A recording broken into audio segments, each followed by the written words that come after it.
Welcome to a brief Titan degree overview for catalogs, spring 2018 and earlier. For an example, we are using a fall 2016 catalog. Please note that this TDA was run today at 4:42 p.m. Always run a new degree audit when you are trying to choose classes for the next semester. This is to ensure you are seeing the most up-to-date information and you do not accidentally enroll in something you don't need. As we get started, please note that a green check mark means complete and a red X means unfulfilled. So let's get started. Generally, by this time you have completed your Area A core competencies. However, if you have not, please be sure to get at least one of these done in this semester coming up.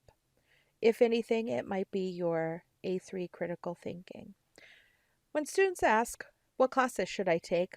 A good rule is one class in each section. However, as you move on and earn more units, that'll be more difficult to do.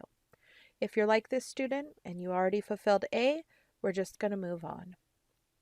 In Area B, this student has completed everything but B2 and B5.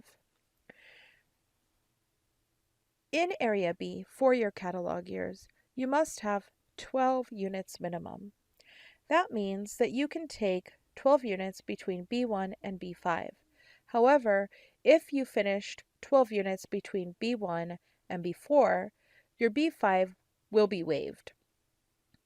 This student will not end up in that situation, so they need to take their B2 Life Science and a B5. I would pick one, and I'd likely start with the B2 and save the upper division GE until the next semester. If you have finished B1 through 4 and you do not have 12 units, you may take one of your upper division GEs in Area B5. In Area C, this student needs their C1 and C4. So this student could take a C1 and a C4 if needed, or one or the other. If you have finished all those, you may take your upper division C3 course if that is not completed. In Area D, the student hasn't completed D2 and D3. They would want to take one of those. We don't recommend taking 2 history classes at the same time. Area E is compiled of upper and lower division courses. Depending on if you need your 9 units of upper division GE, you could take a 300 or above here. If you don't need it, then you can take anything in this section.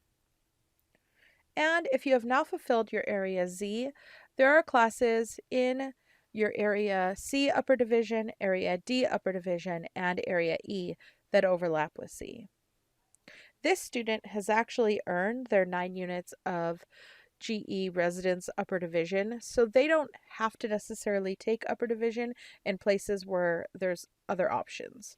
For example, in Area E, if the student wanted to, they could take English 355 or EDSC 320 if they're planning to teach, but they could also take Public Health 101. It just depends on how many upper division units you still need overall, and that is something you'll want to talk to your grad specialist about if you are heading in that direction. If you have any further questions or you need help with your major, please reach out to your major advisor. Thank you.